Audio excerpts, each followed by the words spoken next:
warehouse on the outskirts of Grozny, 1995. A Russian tank column has been stopped cold, not by missiles, not by artillery, by fighters on the upper floors of a building shooting down. The tank commander cannot elevate his main gun far enough. The infantry cannot advance under that fire. The column is pinned. Then someone makes a radio call.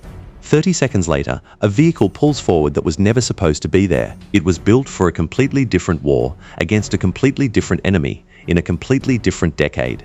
Its 4 barrels tilt upward, past the angle any tank gun can reach, and open fire. The upper floors of the building cease to exist. The ZSU-23-4 Shilka was designed in 1957 to shoot down NATO jets flying at 600 miles per hour. It never became famous for that. It became famous for what soldiers discovered it could do when the jets never showed up, in mountain ambushes, in burning city streets, and now on a drone-saturated battlefield, where a 60-year-old gun system is one of the most economically rational air defense platforms any army has deployed. This is not the story of a weapon that succeeded at its mission. It is the story of a weapon that failed at its mission and became legendary anyway. To understand what the Shilka was built to do, you have to understand what Soviet armor planners were afraid of in 1957. The answer is not missiles. It is not nuclear weapons. It is a pilot flying 20 feet off the ground at 500 miles per hour, using the terrain itself to hide from radar until the last possible second. NATO's tactical strike doctrine in the late 1950s was built around exactly that concept. Aircraft like the F-105 Thunderchief were designed to fly below Soviet radar coverage, threading valleys and tree lines to avoid long-range surface-to-air missiles entirely. By the time a SAM radar picked them up, they were already inside minimum engagement range. The missile was useless, the tanks were burning, and then came attack helicopters. The AH-1 Cobra represented something genuinely new on the battlefield.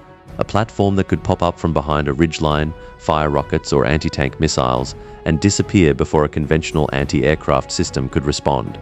Fast enough to evade unguided fire, agile enough to use cover, lethal enough to stop an armored column cold.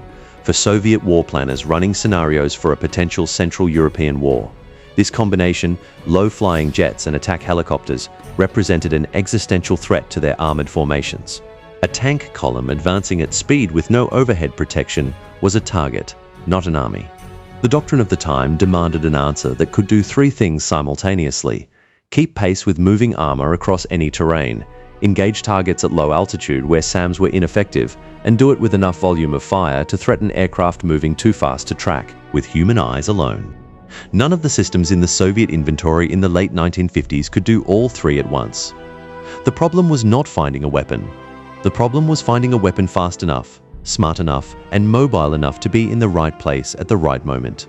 That requirement became the design brief for the ZSU-23-4. The system the Shilka replaced was the ZSU-57-2, and understanding its failures explains every single design decision that went into its successor. The ZSU-57-2 was built on a modified T-54 chassis and carried twin 57mm autocannons in an open-top turret. On paper, it was formidable. A 57mm round hitting an aircraft does not damage it. It removes it from existence. The destructive power per shell was not in question. The problem was getting the shell to the aircraft. The ZSU-572 had no fire control radar. Crews aimed visually, using optical sights and manual lead calculations against propeller-driven aircraft of the Second World War era. This was acceptable. Against a jet crossing the engagement envelope at 900 kilometers per hour, it was not a weapon system. It was an act of optimism. The combined rate of fire from both cannons was approximately 240 rounds per minute. The total ammunition load was roughly 300 rounds. That is not enough to create a density of fire sufficient to threaten a fast-moving aircraft statistically. Every engagement had to be a precise solution. And without radar, precise solutions against supersonic targets were not reliably achievable. There was a third failure that is less discussed but equally important. The ZSU-57-2 could not fire accurately while moving. The stabilization systems were inadequate for on-the-move engagement. An armored column that stopped every time air cover was needed was a column that had sacrificed its most important tactical asset, momentum, to an air defense system that still might not hit anything. The Soviet military needed something that fired more, guided itself, and never had to stop moving to do its job. The ZSU-57-2 answered none of those requirements. It was retained because nothing better existed yet. In 1957, the design bureaus were told to build something better. What they produced 8 years later would change the tactical calculus of low-altitude air defense entirely. The ZSU-23-4 entered Soviet service in 1965. The designation encodes its basic architecture: ZSU for anti-aircraft self-propelled, 23 for the caliber in millimeters, and 4 for the number of barrels. That last number is the first thing that matters. 4 2 A7 autocannons, each capable of firing at up to 1,000 rounds per minute, gave the Shilka a combined theoretical rate of fire approaching 4,000 rounds per minute. This was not precision. This was a different philosophy entirely. Where the ZSU-572 needed to hit an aircraft, the Shilka needed to occupy the airspace the aircraft was flying through. The distinction matters operationally. A pilot who cannot fly through a volume of space without entering a continuous stream of 23mm fire does not enter that space. The Shilka's first effect was not destruction, it was denial. To sustain that rate of fire, the designers solved an engineering problem that had plagued rapid-fire cannon systems since the First World War: heat. 4 barrels firing simultaneously at maximum rate generate enough heat to warp and eventually destroy the barrel assemblies within seconds. The Shilka used a liquid cooling system to bleed heat away from the barrels continuously, extending the firing window dramatically and making sustained suppressive fire operationally viable. The second major innovation was the 1RL-33 fire control radar, designated gun dish by NATO. Mounted on the rear of the turret and foldable for transport, it gave the Shilka autonomous target acquisition and tracking capability to a range of approximately 20 kilometers. The radar fed target data, bearing, range, altitude, and speed into an analog fire control computer that calculated the lead angle required for the shells to intercept the aircraft at its projected position. The crew did not aim at the target. The system aimed at where the target was going to be. This combination, volume of fire plus radar-guided prediction, closed the capability gap that the ZSU-57-2 had left open. The Shilka could track a target flying at over 1,600 kilometers per hour and generate a firing solution accurate enough to threaten it across its full engagement envelope. The chassis, designated GM575, gave it the mobility the doctrine demanded. Road speed of 50 kilometers per hour, a stabilized turret that allowed accurate engagement while moving, enough cross-country performance to shadow T-62 tank formations across broken terrain. When NATO analysts first assessed the system in the late 1960s, the conclusion was uncomfortable. The low-altitude attack profiles that had defined NATO tactical strike doctrine for a decade had just become significantly more dangerous. Flying below SAM coverage no longer meant flying below the threat. The Shilka had filled the gap. The first major test of the Shilka under real combat conditions came in October 1973, during the Yom Kippur War. Egypt and Syria, equipped and advised by the Soviet Union, deployed integrated air defense networks built around a layered combination of systems: SA-2 and SA-3 missiles at high altitude, SA-6 mobile missiles at medium altitude, and the Shilka filling the low-altitude corridor beneath them. The Israeli Air Force entered the war with one of the most capable and experienced tactical air arms in the world. Its pilots had dominated the 1967 Six-Day War, destroying Arab air forces in hours, and had spent the intervening years refining the low-altitude attack profiles that had proved so effective. The Shilka was a known system. It had been assessed. The assessments had not captured what it felt like to fly into. On the opening days of the war, Israeli A-4 Skyhawk and F-4 Phantom crews flew the profiles they had trained on, low and fast, below the radar coverage of the SA-6 batteries. They flew directly into the engagement envelope of dozens of Shilkas positioned behind the front lines. The result was immediate and severe. Israeli aircraft losses in the first 3 days of the war were higher than planners had projected for the entire conflict. The combination of SA-6 coverage at medium altitude and Shilka coverage at low altitude had created a vertical trap. Pilots who descended to avoid missiles entered cannon fire. Pilots who climbed to avoid cannon fire entered missile coverage. There was no altitude band that was safe. The psychological effect on crews was documented in after-action reports. The density of tracer fire from Shilka batteries, multiple vehicles firing simultaneously, created a visual environment that experienced pilots described as unlike anything they had encountered. The volume of fire was not aimed. It was architectural. It constructed walls of projectiles through which passage was simply not possible. The Yom Kippur War forced a fundamental reassessment of low-altitude attack doctrine in every major NATO air force. New electronic countermeasures were accelerated. New standoff weapons were prioritized. The assumption that low altitude was inherently safer than high altitude was retired. In the role it had been designed for, The Shilka had performed beyond its design specification. But the war that would redefine it entirely was still 6 years away. When Soviet forces entered Afghanistan in December 1979, the Shilka went with them. It arrived as an air defense system into a conflict that had no opposing air force. What it found instead was a different kind of enemy in a different kind of terrain. Mujahideen fighters operated from elevated positions, ridgelines, cliff faces, mountain passes that conventional tank and infantry weapons struggled to engage effectively. The geometry of mountain warfare creates a targeting problem that flat trajectory weapons solve poorly. A tank gun designed to engage targets at the same altitude across open ground cannot reliably elevate to engage positions 50 meters above and 300 meters away. The Shilka's 4 23mm cannons could elevate to plus 85 degrees. That specification existed to engage diving aircraft. In Afghanistan, it meant the barrels could be pointed almost straight up at a ridgeline and walked across it with a continuous stream of high explosive rounds. Soviet commanders recognized the utility quickly. When convoys were ambushed in mountain passes, Shilkas became the immediate suppression platform of choice. The rate of fire, thousands of rounds per minute across a target area, created a suppressive effect that infantry weapons and even artillery could not match at close range against elevated positions. Fighters who could survive sporadic rifle fire or even mortar rounds could not survive being inside a cone of 23mm fire for more than seconds.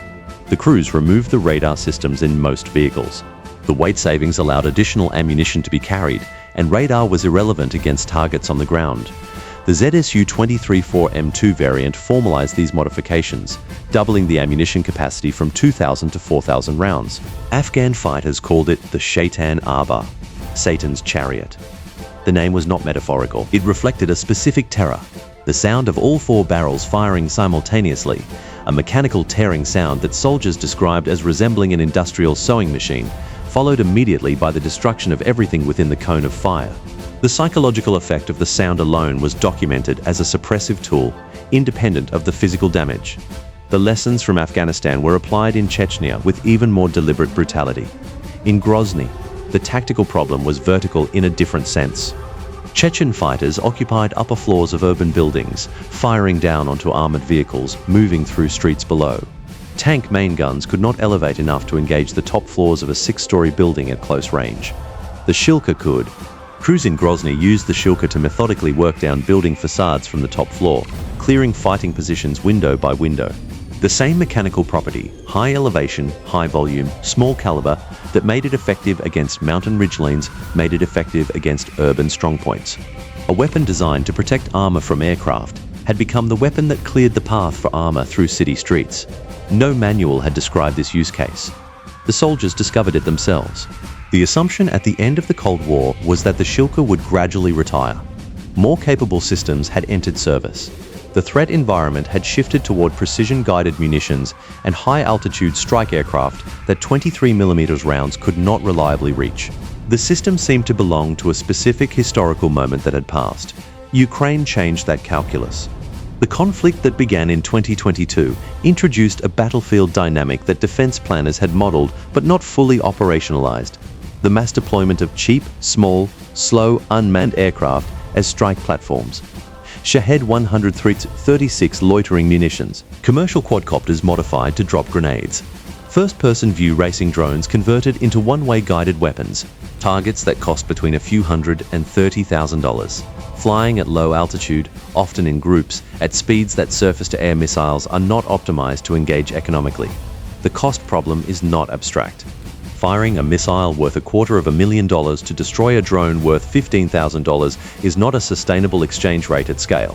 When drone attacks number in the dozens or hundreds per week, the missile inventory depletes faster than production can replace it. The problem is not capability, it is arithmetic. The Shilka's 23mm rounds cost a fraction of any missile in inventory. Its rate of fire is adequate to engage slow, low-flying targets. Its radar, updated in modernized variants like the ZSU-23-4 M4, can now track small, low observable objects that the original 1RL-33 system was not designed to detect. Ukrainian forces pulled Shilkas from long-term storage, fitted them with updated digital fire control systems and radar capable of tracking drone-sized targets, and deployed them as dedicated counter-UAS platforms. The results were sufficient to expand the program. The ZSU-23-4 variant incorporates digital targeting computers that reduce reaction time to fractions of a second and can simultaneously track up to 20 targets, queuing the guns automatically to the highest priority threat. Against a swarm attack, multiple drones approaching from different vectors, this multi-target tracking capability converts a single vehicle into a credible layered defense rather than a sequential one. The Shilka has outlived the SA-6 systems it once partnered with. It has outlived the aircraft doctrine it was built to counter. It has outlived 3 generations of strategic assumptions about what the primary aerial threat would look like. Its weaknesses remain real. The armor protection between 9 and 15 millimeters on most variants is insufficient against anything larger than rifle-caliber fire. Rocket-propelled grenades represent a serious vulnerability, as Afghan and Chechen fighters demonstrated, against modern precision anti-radiation missiles designed to home on radar emissions. An active Shilka radar is a liability rather than an asset, but for the threat it currently faces, cheap, numerous, low-flying, slow, the weaknesses that matter against peer-level opponents are largely irrelevant, and the strengths that were almost accidentally discovered in Afghan mountain passes and Chechen apartment blocks have proven more durable than the role the system was originally assigned. There is a particular kind of military hardware that achieves longevity not through continuous technological upgrading, but through fundamental mechanical soundness applied to problems its designers never anticipated. The Shilka was built to answer one question: how do you deny low-altitude airspace to a fast-moving threat without stopping the armored column you are protecting?